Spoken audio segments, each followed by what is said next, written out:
Tonight, Deputy President Rigathi Gachagua is telling the country that the public debt is incurred by government is unmanageable.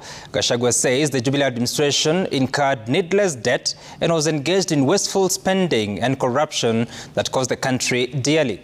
And despite President William Ruto's assurances that the country is again on the rise, Gachagua says it is unfair of Kenyans to expect what he calls a 10-year mess to be fixed in 1 year.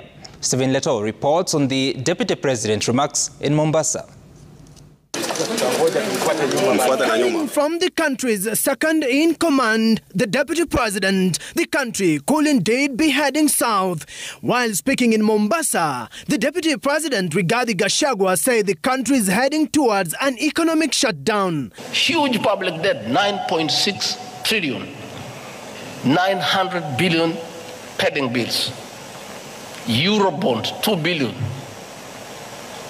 accruing interest between 12 to almost 16%. Those debts must be paid, and they'll be paid by the people of Kenya, not by... Despite the several assurances issued by President William Ruto that the economy was already on its feet, his deputies seemingly contradicting his views on the single most important issue in the country at the moment. Gachagua blames the huge public debt that he argues has plunged the country into a debt hole, blaming the former regime for being behind the current economic mess. All those people who are criticizing President William Ruto, they need to be honest. Are they telling the president and the government not to honor the debts that we found? These are debts for the Republic of Kenya.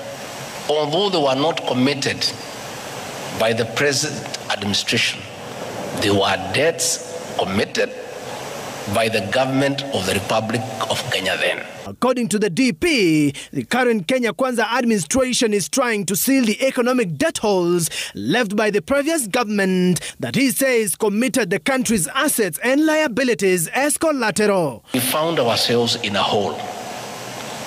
And what you do if you're an intelligent person, when you find yourself in a hole, you first stop digging and figure out how to get out.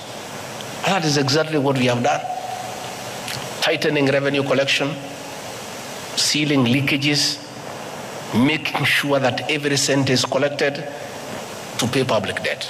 The Deputy President said opposition leaders castigating the president over the economic status of the country want the government to default, which will have consequences both local and international. Are these people shouting left, right and center telling us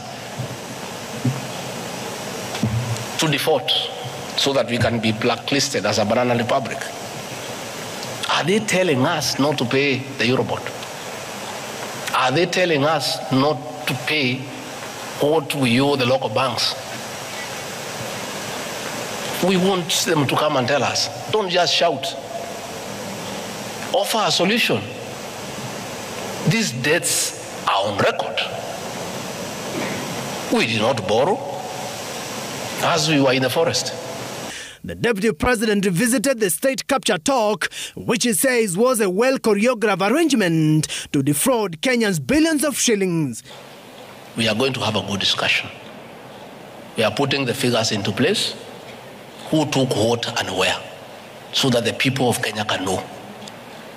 To be fair to everybody, how do people expect a government to fix a 10-year mess in 1 year? A mess of 10 years. Through state capture, conflict of interest, outright theft of public resources, irresponsible borrowing, misuse of public funds into useless legacy projects. And here we are.